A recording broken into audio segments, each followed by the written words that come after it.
Un tema aparte, ¿qué va a pasar con las paritarias, ¿no? En este contexto?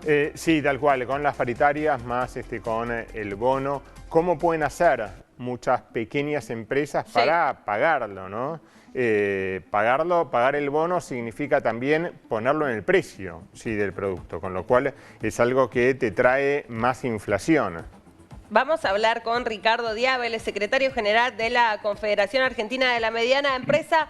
Un punteo de temas. Ricardo, gracias por atendernos y empecemos principalmente hablando de esto, ¿no? Paritarias en un contexto de alta inflación. ¿En qué estado están ustedes en relación a eso? ¿Ya reabrieron la negociación? Buenos días, antes que nada. Buenos días. Nosotros en junio actualizamos hacia atrás lo que había quedado desfasado en la antigua negociación. Proyectamos hacia adelante para julio, agosto y septiembre un 7,5 mensual con revisión a partir del 1 de octubre. O sea que nosotros ya tenemos previsto los primeros días de octubre volvernos a sentar a discutir paritarias que normalmente vemos la brecha que quedó hacia atrás desactualizada y pensamos hacia el futuro. ¿Cómo están con respecto ahora? Hablemos un poco de números. ¿Cuál es? Dijiste 8% mensual, el total, ¿cuál es? No. En julio actualizamos lo que había quedado anterior desfasado. Claro, de ahí hacia del 2022. Adelante, exacto, lo que venía atrasado. De ahí hacia adelante, un 7,5 mensual. O sea que en este mes de septiembre un 7,5, agosto fue un 7,5. En octubre ya está el compromiso firmado en la última paritaria de volver a juntarnos a reactualizar los salarios. Bien. Sí, Marian. No, ¿cómo se manejan más que nada en este contexto con la financiación hoy las pymes? Pensando que un descuento de cheques esté en un 200%, un adelanto de cuenta corriente en los mismos niveles. Si bien tenés créditos subsidiados, productivos, no todas las pymes pueden acceder a eso. ¿Cómo hacen? Y después es que muchos dicen, bueno, es gracias a muchas pequeñas empresas que cuando tienen que pagar los sueldos, el cuarto día hábil del mes es que te baja el dólar, porque tienen que salir a rematar su canuto en dólares, ¿no? Sí, en tanto y en cuanto ha tenido el privilegio de, siendo un pequeño empresario, poder haber atesorado algún recurso en dólares, que no son la gran mayoría.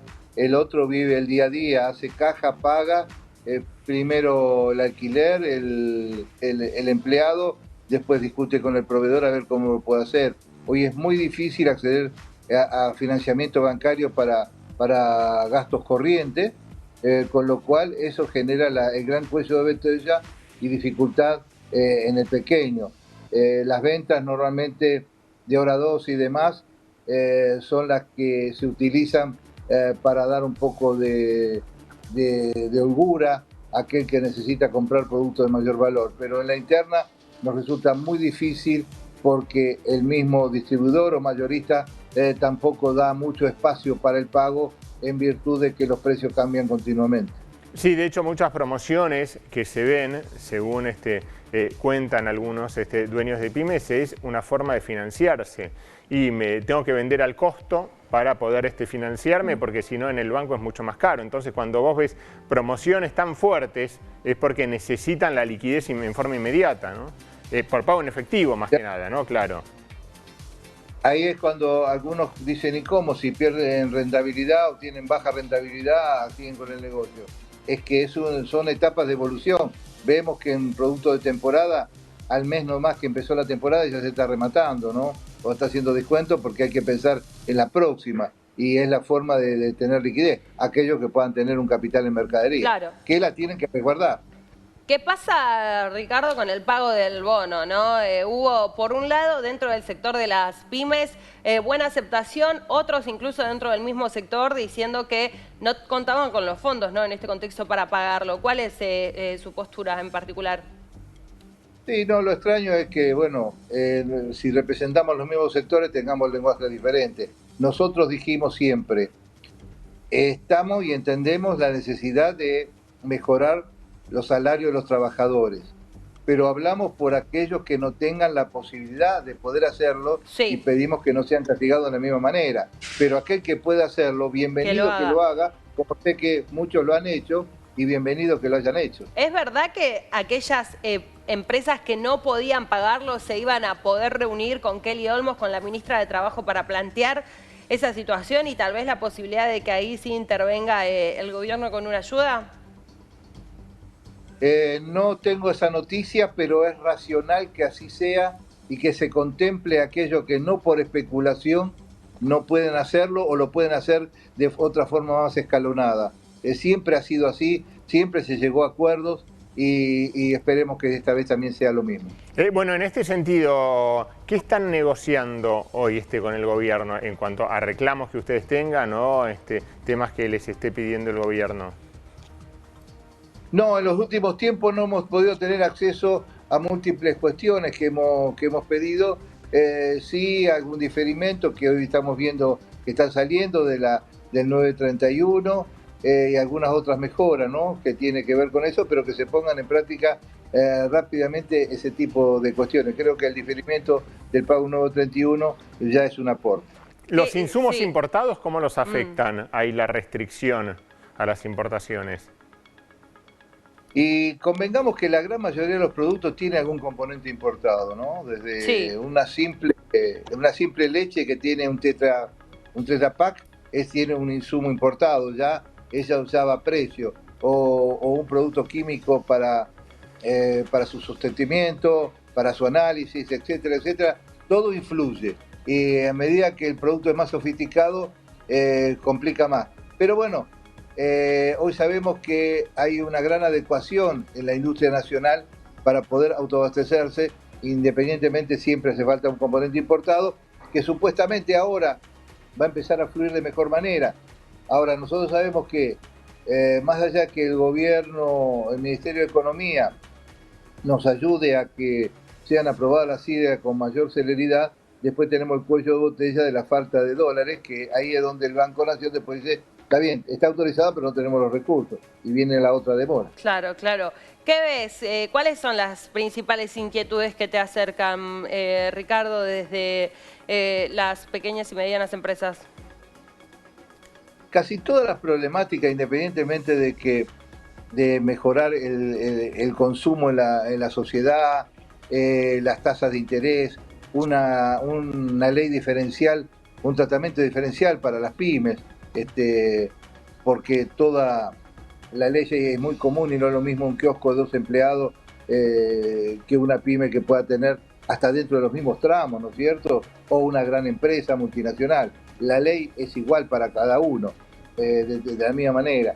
Por lo cual ahí pretendemos siempre que haya un diferencial, fundamentalmente a la hora de tener una vinculación con el personal, no por capricho, sino por alguna cuestión de la empresa o por necesidad, le resulta demasiado oneroso. Bueno, son tipos de cuestiones que se reclaman a nivel nacional. Después a nivel local, cada una de nuestras instituciones tiene una problemática muy particular que tiene que ver con la seguridad, la matriz impositiva de la región, etcétera, etcétera. ¿Cómo viven estos momentos de incertidumbre previo a las elecciones, ¿no? Ahora que faltan, son 40 días previo a las elecciones. Bueno, casualmente lo decías vos, incertidumbre, ¿no? Sigue siendo, es la palabra clave que aprendimos hace un tiempo y no la podemos sacar y ahora está potenciada, porque cada uno piensa cómo va a ser el futuro del país conforme a lo que desearía, ¿no? Porque nadie tiene la certeza absoluta de lo que va a pasar, porque también hay propuestas que son extremistas, ¿no? En cuanto al programa de gobierno. Por lo cual, cada quien, entiendo que el que pueda ser conservador para pasar estos tiempos está en ese sentido. No veo ningún conservador puede implicar el negocio de retener la mercadería antes que salir a venderla sin saber el precio de reposición, como pasaba luego de la devaluación. Imaginemos que puede venderla hasta el límite que necesita y pueda pagar los gastos diarios. Y si tiene que venderla menor del precio que la pagó, lo va a hacer seguramente. Pero el capital para el pequeño comerciante, todo su capital es la mercadería. y si se queda sin ella, se quedó sin su capital de trabajo. Bueno, es Por como lo el cual sojero, tiene ¿no? Que el sojero muchas veces dicen, y es que la soja la usan incluso para pagar los fertilizantes, para pagar el alquiler. Bueno, ahí ustedes lo mismo es la mercadería también, ¿no? Es la mercadería, es la moneda de cambio que nosotros tenemos. ¿Cómo ves el nivel de productividad, incluso del consumo, ¿no? Las cifras en este momento son tal vez un poco preocupantes. Incluso, digo, esta medida del alivio del impuesto a las ganancias tiene que ver con volcar ese resto nuevamente al consumo, ¿no? Después de varios meses donde hay una caída importante. Toda medida que se tome para favorecer el consumo, por mínima que sea, es bienvenida. Después nosotros analizamos el impacto que pueda no tener, porque la gran mayoría de los consumidores no pagan impuesto a la ganancia, ¿no? Pero de todas maneras, todo suma y bienvenido sea. Por otro lado, estamos viendo que, por ejemplo, nosotros sacamos nuestra estrategia comercial. Este mes anunciamos que en agosto se cayó el 4.1% el consumo, sumando ya un 2.6 en lo que va del año con referencia al año anterior, Sí. intermensualmente en 0.5.